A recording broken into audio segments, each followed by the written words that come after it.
Hello YouTube, this is Kurt and welcome to the Kurt Winters YouTube channel, dedicated to bringing you advice on collecting cars and celebrating the history of these amazing machines.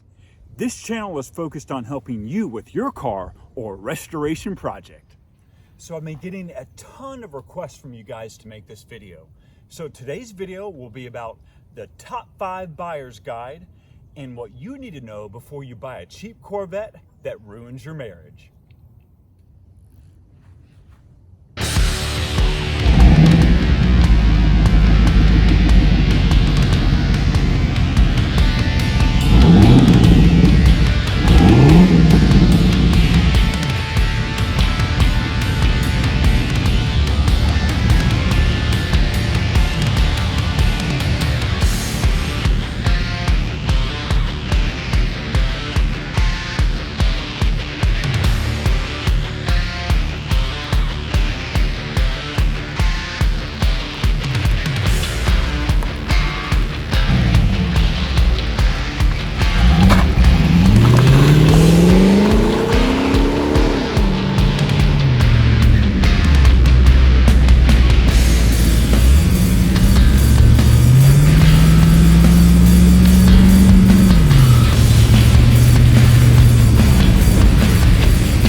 Okay, number 1, buying a car that has been sitting.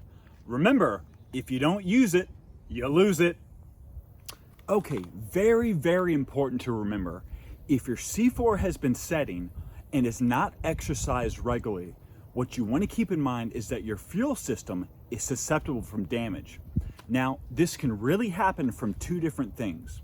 The first is ethanol damage, or if the fuel has gone bad while sitting in the gas tank, this can really wreak havoc on your entire fuel system.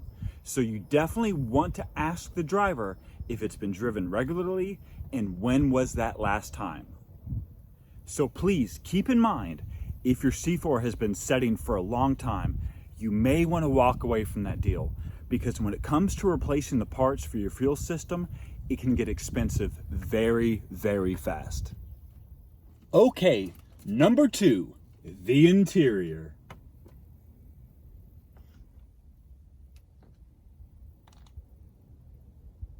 The interior is a collection of buttons, LCD screens, and very, very sticky plastic.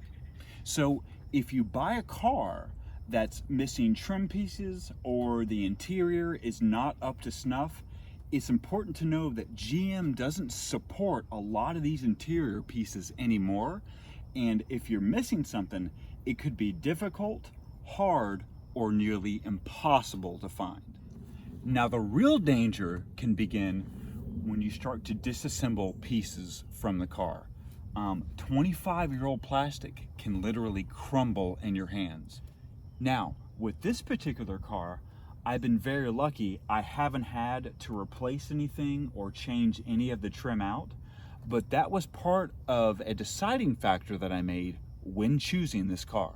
Now, my local Corvette shop, Mid-Cities Classic, located in Hurst, Texas, told me that my interior, due to its completeness and originality, is worth more than $5,000 alone, which is really, really shocking considering I only paid $8,000 for the car. Okay, number 3, the Optispark. So think Star Wars with me for a moment. The GM Optispark is an optically triggered ignition distributor used on the LT1, LT4, and L99 engines. The Opti has 2 parts, a low voltage optical system and a high voltage cap rotor section. Now remember, don't get it wet. I'm going to give you a few examples of what you want to do as to not ruin your Optispark. Okay, so here's what not to do. And like I said, it's a pretty short list. Don't spray the engine with water.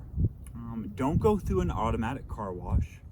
Don't go through high standing water or a puddle. Don't drive it in the rain. Don't let the water pump fail and dump antifreeze all over it. If it's got wet in the past, then it could be ruined. So you see, there's not much that will really hurt it if you think about it. But what you do want to know, if you have to replace your Optispark, it is $1,800 parts and labor right out the door. Cha-ching! And remember, Kurt Winters Corvette Pro Tip. Find yourself a specialized Corvette mechanic who only works in Corvettes, because you never want to pay someone to learn how to work on your car. Now remember, if you enjoy the content of this video, please subscribe and click that notification bell up at the top of your screen so you can be notified of the newest videos that get uploaded to this channel. Now let's get back to the fun. Now, if you've purchased a Corvette that's missing various trim pieces on the outside, or if the fiberglass is cracked or splintering, it's very important to know that those parts can get expensive really, really fast. And one thing that I would definitely recommend, if you have a Corvette that needs bodywork, I would definitely take it to a specialized Corvette dealer who works with that type of material, because it's really important to know.